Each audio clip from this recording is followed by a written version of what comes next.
State of the union address سال میں ایک دفعہ وہاں کا صدر دیتا ہے، پوری قوم کو خطاب کرتا ہے، اس میں اس نے کہا تھا کہ عنقریب ہماری امریکی قوم کی اکثریت حرام زادوں پر مشتمل ہوگی۔ اس کے الفاظ حرام زادہ نہیں، اس نے کہا باسٹرڈ نہیں کہا، کیا کہا؟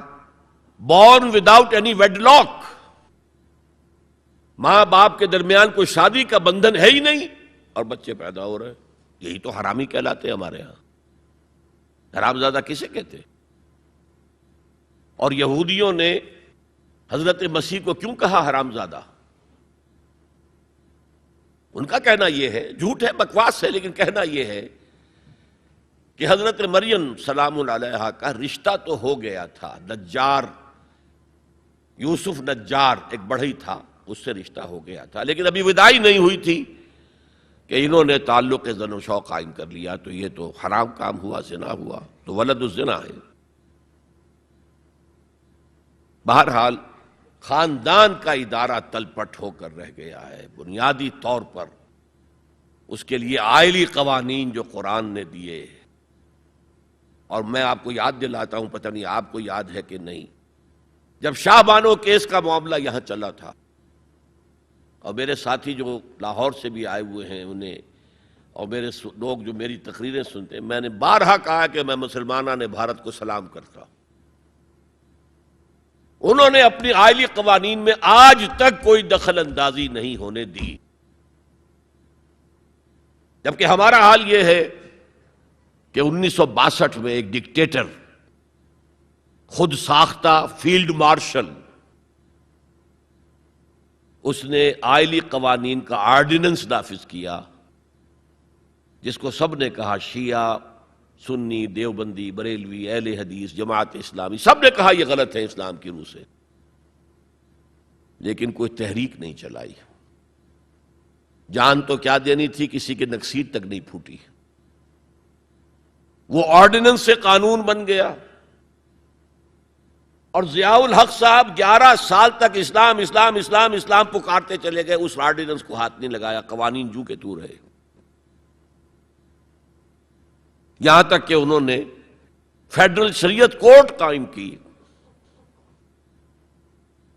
اور کچھ حسن کا ظن میرے بارے میں ہو گیا تھا، مجھے اپنی شورا کا رکن بنایا۔ پہلے انہوں نے وزارت پیش کی تھی مرکزی، میں نے کہا نہیں جناب، میں ایک تو اس کا اہل نہیں ہوں، کبھی ان میدانوں میں گیا ہی نہیں، حکومت کے کوریڈورز میں میرا آنا جانا نہیں ہے، میں اس کا اہل نہیں ہوں۔ ثانیاً اصل حکومت فوج کی ہے، آپ نے ہمیں کرنے کچھ نہیں دینا، اور الزام ہم پر آئے گا، یہ ناکام ہوگا، اس لیے کہ اس سے پہلے کی ایک منسٹری تھی جس میں جماعت اسلامی اور جمعیت علماء اسلام کے وزراء تھے، اور ان دونوں کو داغدار کر کے اس نے نکال باہر کیا تھا، یہ کوئی کام نہیں کر سکے۔ بھائی کام تم کرنے دو تو کرے، تم تو کہتے ہو میری کانسٹیچوئنسی تو فوج ہے، یہ تو فوج کو راضی رکھنا ہے۔ بہرحال میں نے ان سے کہا تھا یہ ہے 2 جولائی سن 82 کی بات۔ میں نے کہا آپ اپنے ماتھے پر کلنک کا ٹیکا لیے پھر رہے ہیں، اور مجھے خیال بھی آیا کہ میں نے یہ کیا کیا، میں نے تو محاورہ استعمال کیا تھا، ان کی پیشانی پر محراب تھا، میں نے سوچا یہ ناراض ہو نہیں ہوا، وہ اس معاملے میں بہت ٹھنڈے آدمی تھے، بہت متحمل مزاج۔ کہلے کیوں کہہ رہے ہیں آپ یہ؟ میں نے کہا دیکھیے آپ نے فیڈرل شریعت کورٹ بنائی، اس میں اپنے ہینڈ پکڈ علماء رکھے، تقی عثمانی کس کا چوائس ہے؟ آپ کا۔ پیر کرم شاہ کس کا چوائس ہے؟ آپ کا۔ ملک غلام علی کس کا چوائس ہے؟ آپ کا۔ اور اس کورٹ کے بھی ہاتھ باندھ دیے، ویسے تو یہ 2 بیڑیاں پہنائی تھی اور 2 ہتھکڑیاں، لیکن میں اس وقت اپنی گفتگو کے حوالے سے صرف ایک کا ذکر کر رہا، آئلی قوانین پر بھی آپ کوئی بات نہیں کر سکتے۔ میں نے کہا یہ کیا؟ یہ تو انگریز نے نہیں چھیڑے تھے ہمارے، اور بھارت کا مسلمان آج تک اس کی حفاظت کر رہا ہے۔ میں نے کہا دیکھیے یہ غلام احمد پرویز نے بنوائے تھے، جو منکر حدیث تھا، اور اس کا اثر تھا چونکہ وہ گورنمنٹ آف پاکستان میں ڈپٹی سیکریٹری تھا کسی مرکزی محکمے میں، وہ اس کے زیر اثر جو ہے ایوب خان نے وہ قوانین بنائے۔ اور میں نے کہا ضیاء الحق سے کہ وہ بھی زندہ ہے، ابھی زندہ تھے وہ عدالت میں آئے ثابت کر دیں کہ کتاب و سنت کے خلاف کوئی چیز اس میں نہیں ہے، میں خوش، میرا خدا خوش۔ میں یہ تو نہیں کہتا کہ جو میں کہوں وہ آپ کریں، لیکن آپ نے عدالت کے ہاتھ کیوں بند کیے؟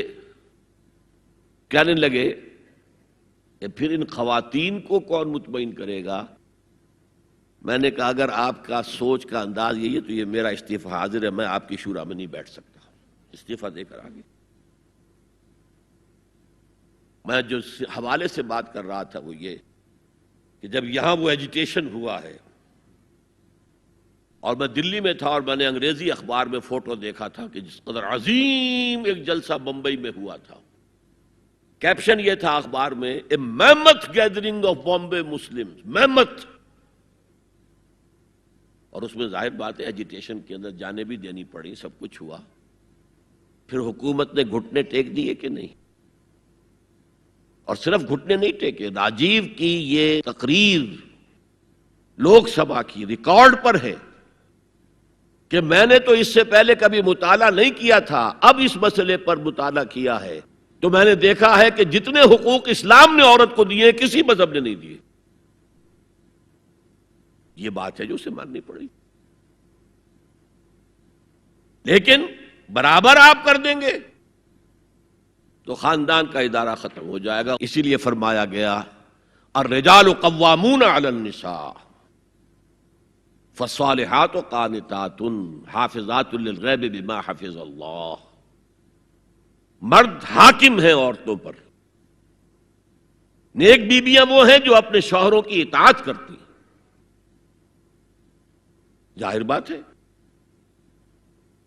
کہ کوئی رائے ہے، اختلاف رائے ہو گیا ہے شوہر اور بیوی میں، بیوی دلیل سے سمجھا لے، اپیل سے سمجھا لے، جس طرح بھی سمجھا لے، من والے ٹھیک ہے، اور نہیں تو اسے شوہر کی بات ماننی پڑے گی۔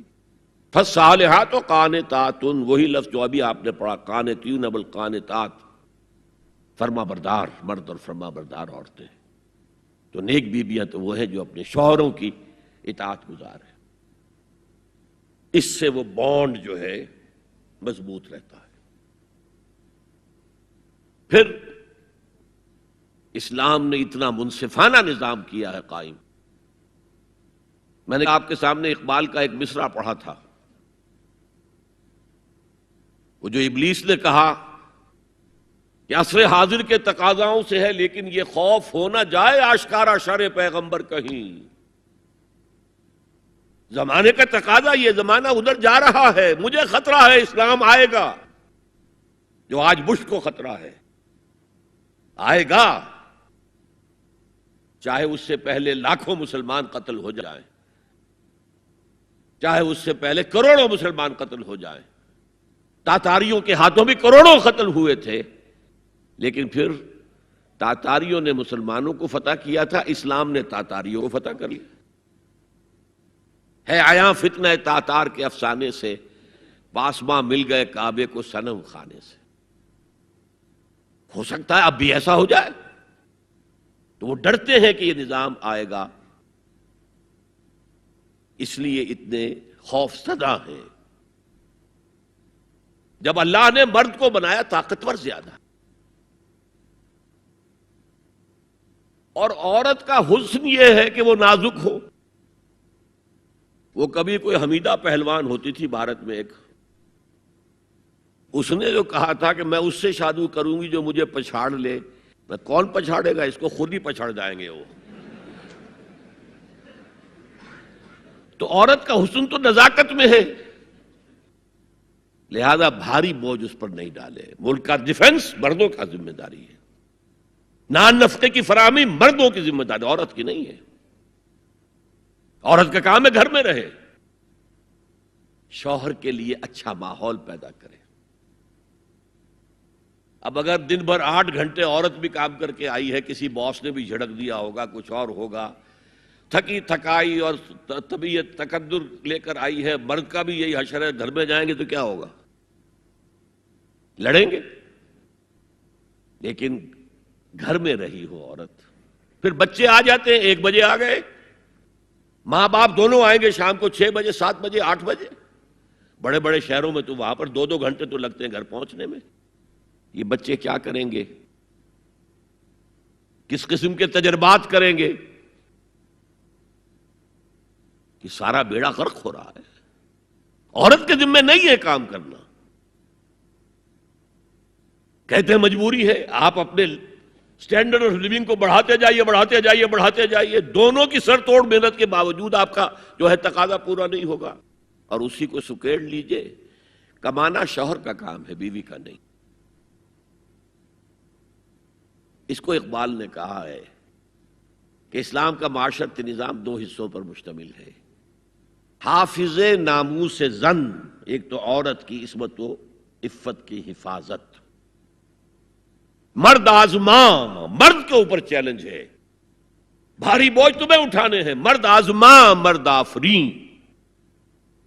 بھاری کام سارے مردوں کے لیے ہیں، عورت گھر میں رہے. اور آج بھی امریکہ میں جو سٹے ایٹ مومز کہلاتی ہیں، وہ مائیں جو گھروں میں رہتی ہیں، ان کا بہت بڑا ان کا مقام ہوتا ہے. ان کے بچوں کی تربیت جو ہو سکتی ہے. اور سب سے زیادہ مظلوم وہاں پر عورت ہے.